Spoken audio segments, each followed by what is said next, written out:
5, 6,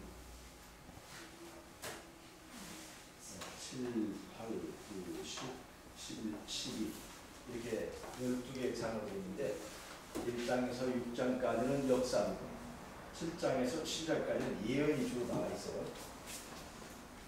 그런데 이것이 계속 12, 13장, 계시록 14장, 계시록 22장까지 있으니까 이거는 계시록의 진짜 가장 중앙에 있는 12, 13, 14장이 있는 것입니다.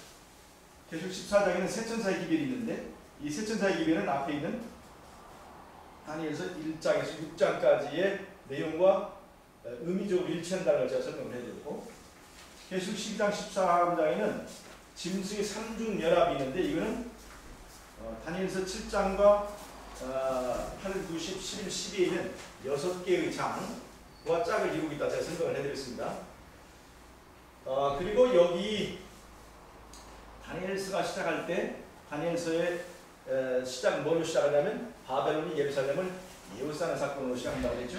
이 예루살렘을 바벨론이 에워쌉니다. 이 사건으로 이 다니엘서를 시작을 하고, 계시록도 계시록 12, 13, 14장 이 시점은 뭐냐면 바로 예루살렘을 바벨론이 에워싼 그 사건으로 이렇게 짝이 된다고 했죠. 이것은 우리가 알고 있는 일요일 휴업령입니다.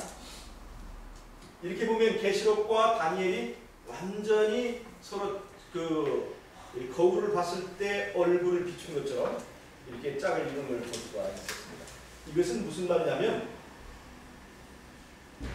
다니엘서와 계시록이 하나의 흐름을 보여주고 있다는 거죠. 세 천사의 기별이 마지막 때에만 어떻게 적용되고 그때 나타난 기별이 아니라 구약에서부터 흘러나오는 그런 뿌리 있는 기별이라는 것을 제가 설명을 해드렸습니다. 이 예루살렘과 바벨론 사이의 전쟁은 다니엘 때 시작한 게 아니라 어디서 시작된 거예요? 에덴 동산에서 시작한 것입니다. 에덴 동산. 더 정확하게 뿌리를 보면 하늘에서부터 시작한 겁니다. 그래서 에덴 동산에서부터 시작이 되어서 여기서 여자의 후손의 복음,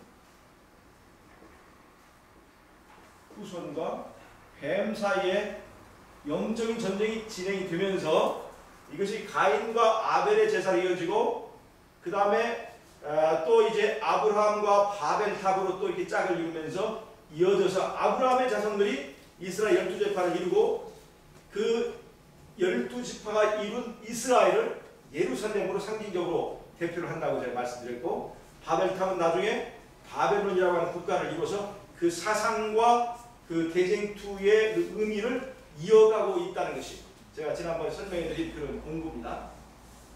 그리고 이것이 이렇게 이어져서 이 땅 마지막 때까지 이어져서 오늘날 내 시대까지 이렇게 우리 시대까지 이렇게 오게 됐다는 제가 말씀을 드렸어요.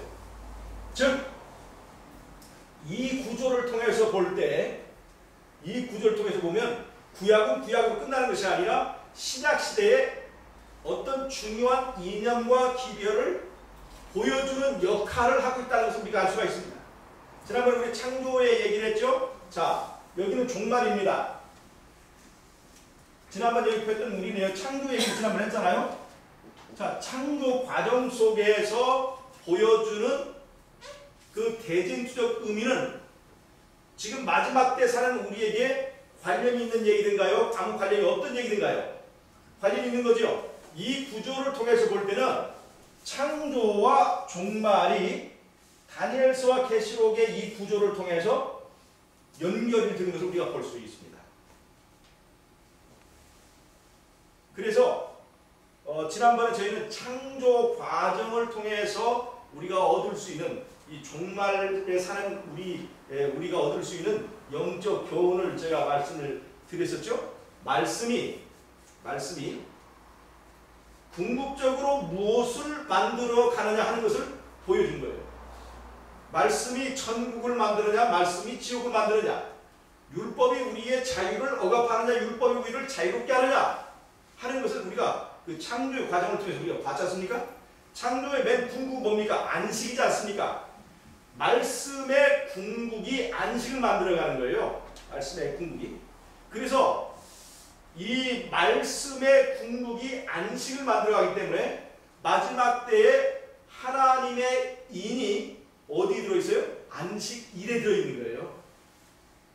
하나님은 말씀으로 세상을 창조하시고 다스리시는 거예요. 그러니까 그 하나님의 통치의 궁극은 안식에 도달하는 것이니까, 그래서 안식일은 바로 하나님의 이 대쟁투적 의미에서의 그 상징적 하나님의 특성을 표현하는 것이 안식일에 있다 하는 것입니다. 오늘은 출애굽 과정에서 우리가 찾아볼 수 있는 영적인 의미를 찾겠습니다. 창조도 조금 더 보면 마지막 때에 뭐가 있어요? 짐승의 표가 있습니다. 우리가 여기서 베리칩이내면 그런 얘기를 지난번에 했잖아요. 그런데 창조에도 표가 있었습니다. 그게 뭐예요? 짐승의 표. 그게 뭐냐면 선악과예요. 선악과. 그러니까 창조와 마지막 때 종말의 사건들이 이 구조를 통해서 다 연결이 된 것을 볼 수가 있어요. 먹는 것으로 시험을 받았죠.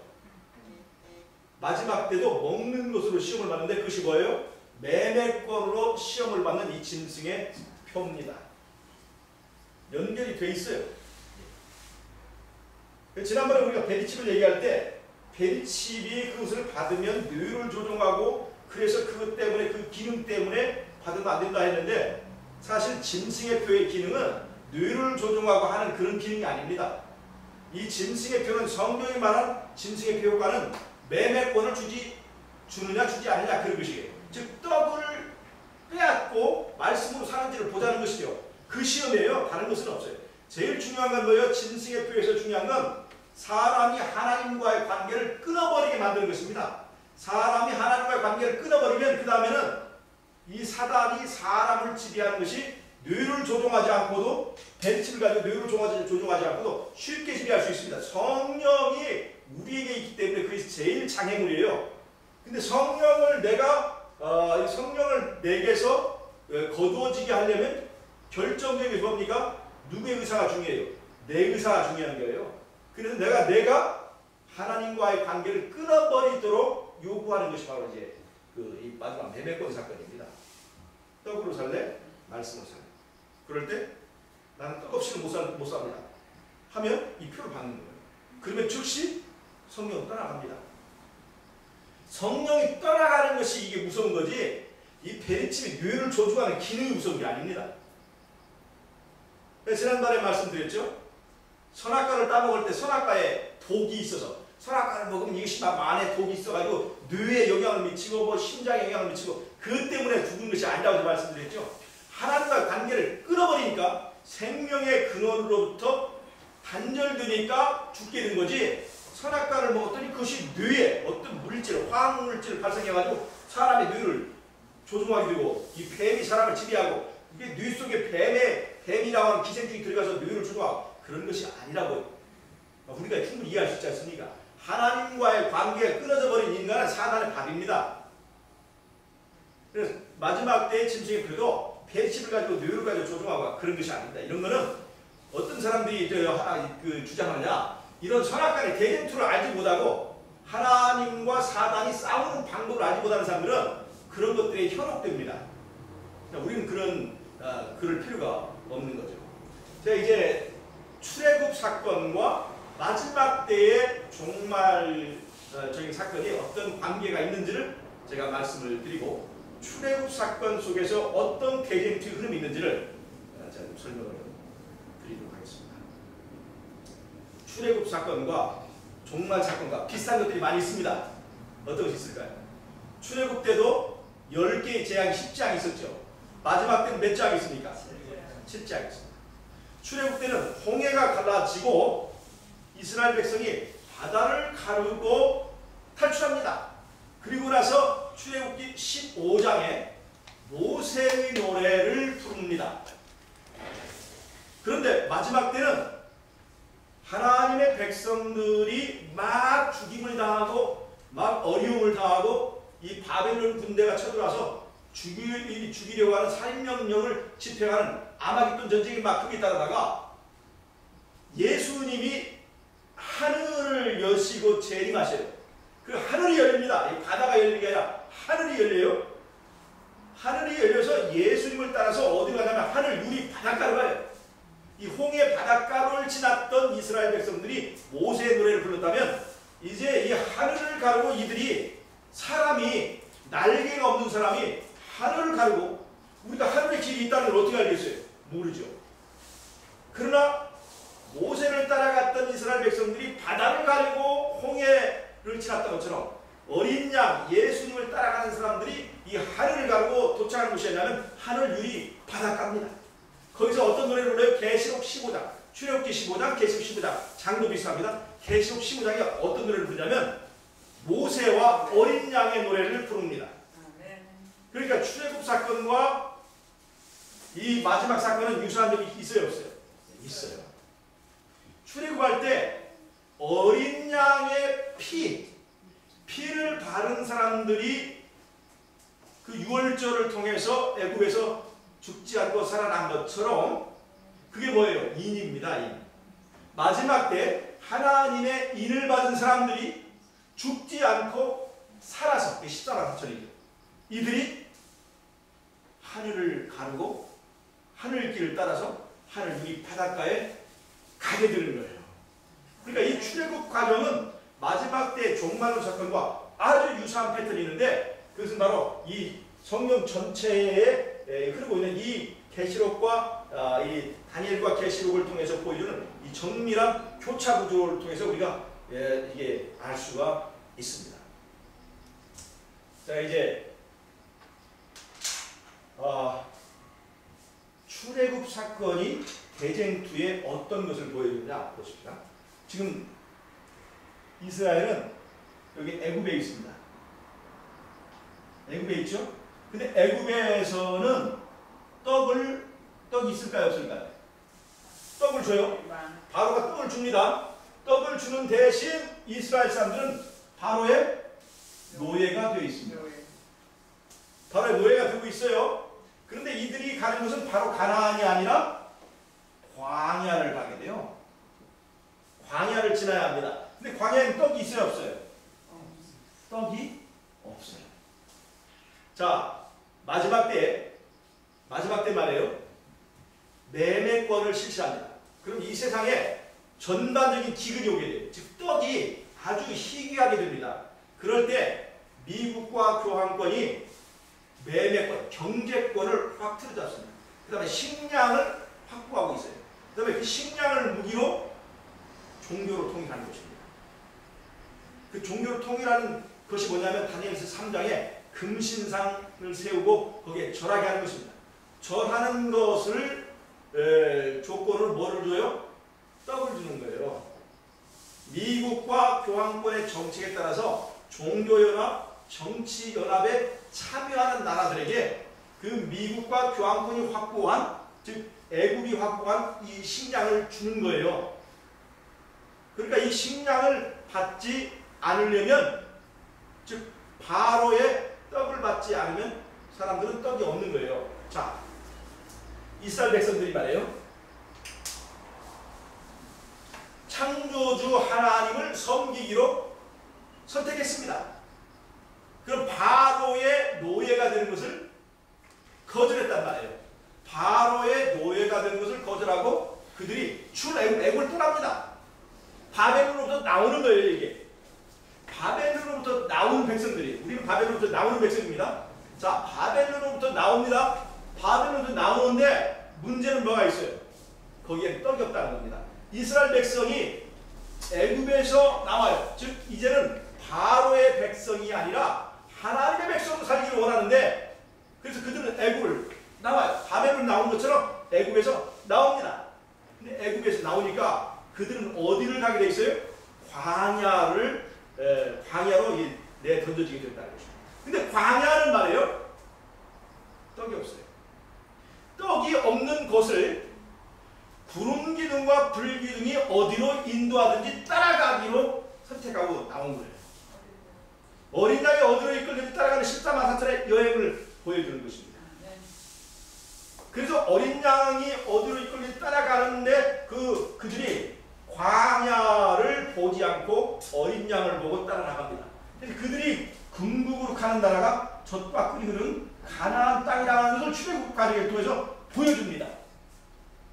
마지막 때에 하나님께서 우리가 매매권을 받지 못할지라도 짐승의 우상에게 절하지 않고 뱀의 노예가 되기를 거절하는 사람들을 어린 양이 이끌어 주실 텐데, 어린 양이 어디로 이끌든지 따라가기만 하면 종착역이 어디냐면 이스라엘 백성이 젖과 꿀이 흐르는 가나안 땅으로 가는 것처럼 우리를 어디로 데려가겠다는 것입니다.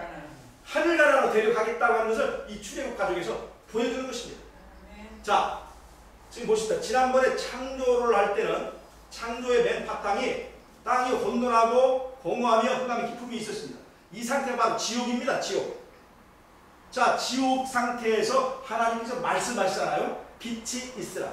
그래서 이 말씀이 세상을 아름답게 만들어가는지 추하게 만들어가는지, 이 말씀이 세상을 천국으로 만들어가는지 지옥으로 만들어가는지를 정확하게 보이기 위해서 최고의 지옥 상태에 시작한 거예요. 혼돈, 공허, 깊은 흑암. 하나님이 손대지 않을 때 그것이었어요. 근데 말씀이 한 번씩, 두 번씩 또 이렇게 주어질 때마다 점점 아름다운 천국으로 변해가는 것을 우리 창조 과정에서 우리가 봤습니다. 자, 지금 이 애굽에 있는 하나님의 백성들은 바로의 노예 생활하는 것이 지옥입니까? 천국입니까? 지옥이에요? 천국이에요? 노예 생활하는 것이 지옥이에요? 천국이에요? 지옥이요. 떡은 조금 얻어먹지만 지옥인 거예요. 근데 이 지옥에 있는 사람들을 하나님께서 말씀으로 이끌어 들이십니다. 그 말씀이신 하나님께서 구름 기둥과 불 기둥 가운데서 말씀하십니다. 말씀. 강제로 하지 않고 말씀하셔요. 일어나라 가자. 말씀하셔요. 그 말씀하실 때 이 백성들이 거기에 순종할 때마다 점점 어디에 가까워질까요? 가나안에 가까워지는 거예요. 그 가나안은 어떤 땅입니까? 애굽에서 이스라엘 백성들이 종노를 했다면 가나안은 거기서 종입니까? 자유인입니까? 자유인인 거예요. 가나안은 젖과 꿀이 흐르는 종들, 노예들에게는 최고의 천국을 하나님께서는 이끌어 들이시는 것입니다. 실제 가나안, 지금 팔레스타인이 그게 좋은 이 땅에서 무슨 천국이 있겠습니까만은 애굽과 비교했을 때에 자유인과 종의 신분의 차이가 확실하게 드러난다고 하는 것입니다. 근데 그것을 보여주는 것이 이 출애굽 과정입니다. 자, 그러면 하나님의 말씀의 궁극은 자유를 주는 것입니까? 종살이를 시키는 것입니까? 자유를 준다는 것을 이 출애굽 과정에서 보여주신 거예요. 자, 보세요. 이스라엘 백성은 지금 애굽에서 종노를 하고 있었죠. 이들이 어떻게 해야 자유를 얻고 어떻게 해야 자유의 나라에 도달할 수 있을까요? 자, 이 출애굽 과정에서 우리가 배운 겁니다. 이 바로의 노예, 바로의 종노릇 하고 있는, 다른 말로 하면 주의 종살이하고 있는 이들이 어떻게 자유를 얻으며 어떻게 자유인이 될 수 있는가 하는 과정을 이 출애굽 과정에 잘 보인다는 것입니다. 어떻게 해야 자유를 얻겠습니까? 자, 이 출애굽 과정에서 우리가 배울 수 있는 거 한번 말씀해 보시죠. 어떻게 하면 자유를 얻는 것입니까? 이 출애굽 과정을 통해서 우리가 보이거든요. 애굽에서 나와야 나오는 겁니까? 나오는 것입니까? 잘 보세요. 나오는 것이 중요하지 않습니다. 자, 소돔성에서 나온 사람이 있었습니다. 롯의 처. 나왔습니다. 자유 얻었나요? 나왔지만 자유 얻지 못했습니다. 애굽에서 나왔지만 자유 얻지 못한 사람들이 많이 있었습니다. 중다한 잡족들이 애굽에서 나왔지만 자유를 얻지 못했습니다. 여러분, 진정한 자유는 이 출애굽 과정에서 무엇을 해야 우리가 자유를 얻는가? 여러분, 간단합니다. 왕을 바꿔야 됩니다. 왕을.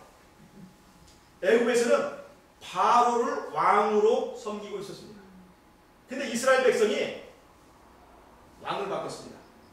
여호와를 왕으로 선택한 거예요. 왕을 바꿨더니, 지도자를 바꿨더니, 목자를 바꿨더니 그 목자가 여호와는 나의 목자시니 내가 부족함이 없으리로다.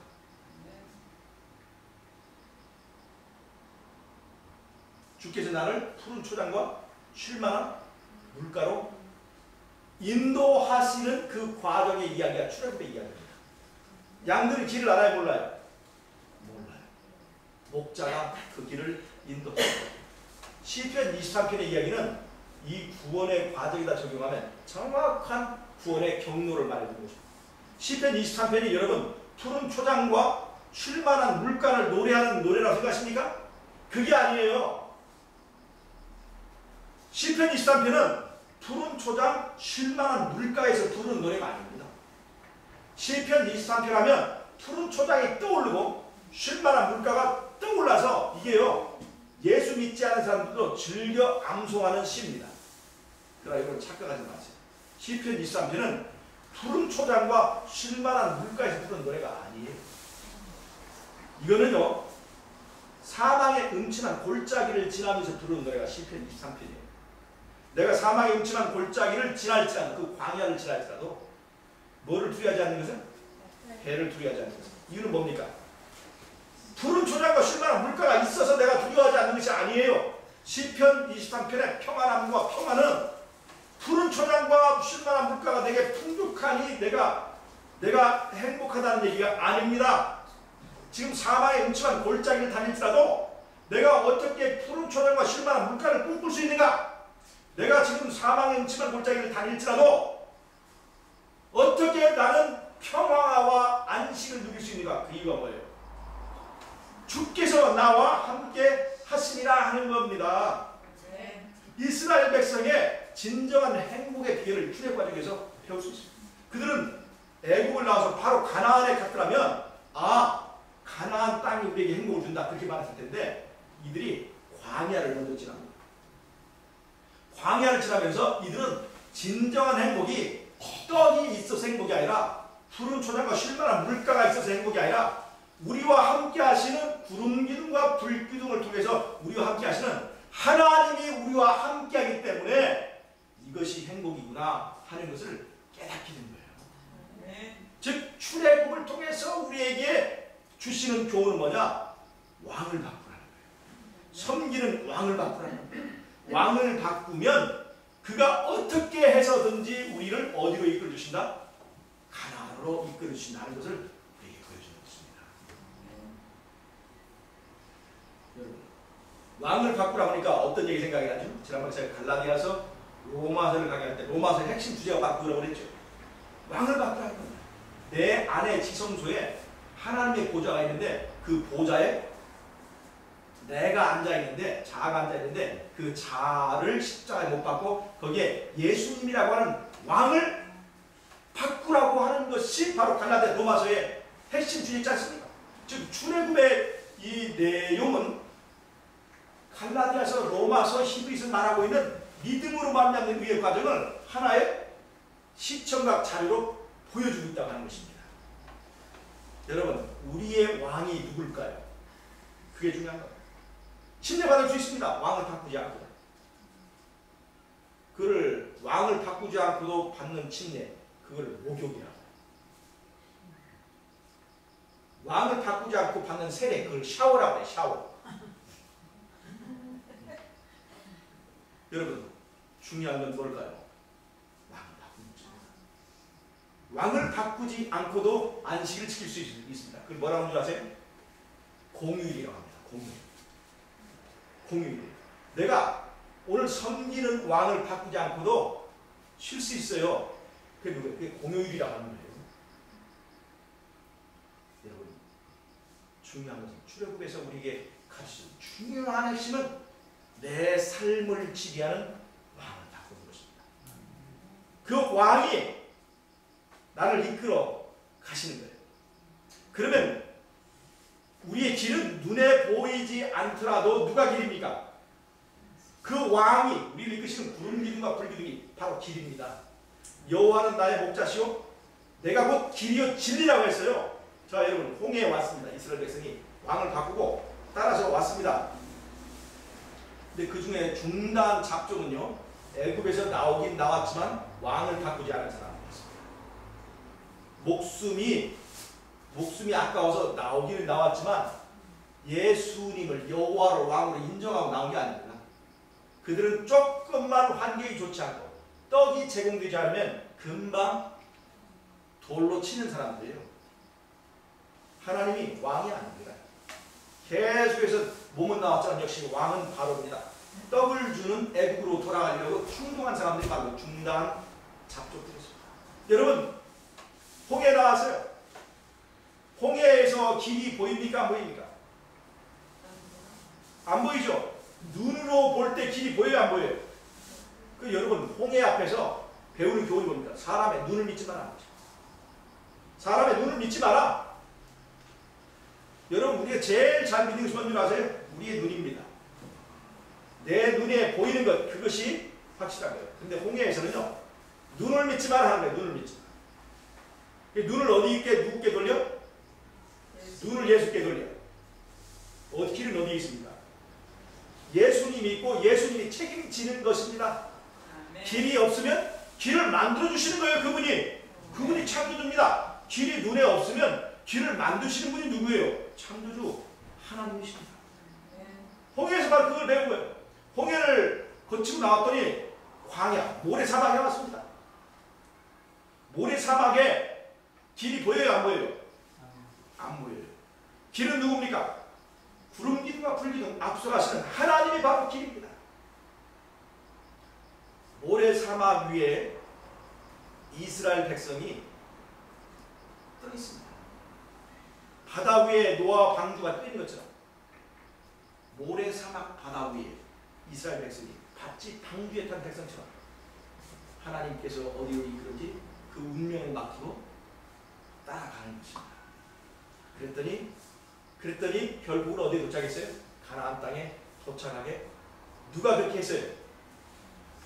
하나님께서 그렇게 해주셨습니다. 자, 그 다음에 가나안 땅에 도착했습니다. 요단강을 건너서 가나안 땅에 도착했습니다. 하나님께서 그 안에 있는 사람들을 다 쓸어버리고 너희들이 이제 가나안 땅에 들어가서 그냥 살아라 그렇게 얘기했으니까 아니면 전쟁을 하라고 했습니다. 전쟁을 하라고 했어요. 잘 보세요. 여러분 우리가 기도하는 것이 내가 행동하는 것을 대신해 줍니까? 기도가 행동을 대신합니까? 기도하고 행동해야 합니다. 무슨 말씀 아시겠어요? 기도하고 순종해야 합니다. 그럴 때 하나님께서 역사해 주십니다. 이 대쟁투는요, 이것은 대쟁투예요. 우리가 하나님의 말을 순종할 때에 주께서 하라고 하신 대로 행했을 때 그 결과를 누가 책임지는 거예요? 하나님이 책임지는 거예요. 이게 대쟁투의 문제입니다. 하나님이 다 해주고 너희들 살아라. 이것이 아니에요. 하나님의 말씀에 순종했을 때 이스라엘보다 훨씬 강하고 힘이 센 저 부족들과의 싸움에서 이길 수 있게 해준다 못 해준다?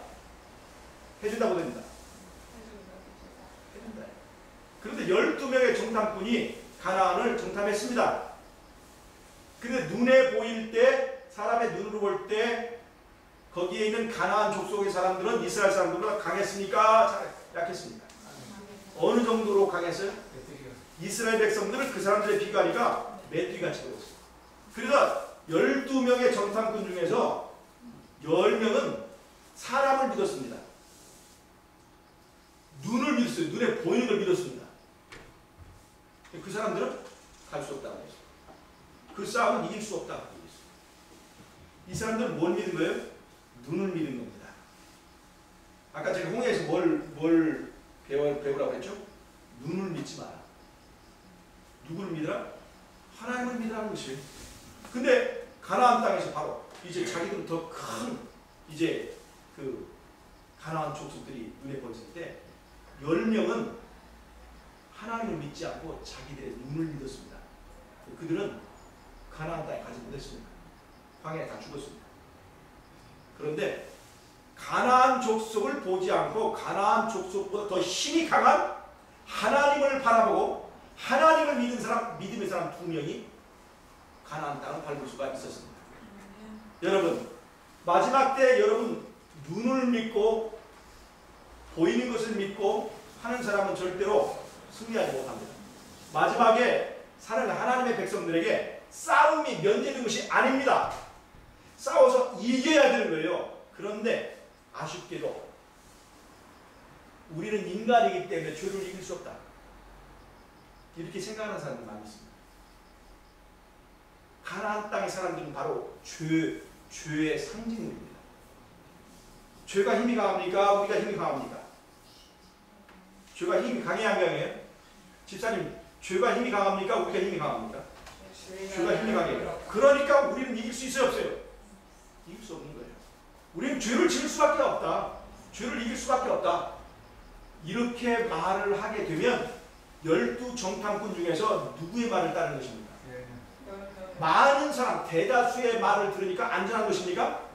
사람의 숫자가 많이 가르친다. 그것이 옳은 얘기입니까? 그것이 아니라는 거예요.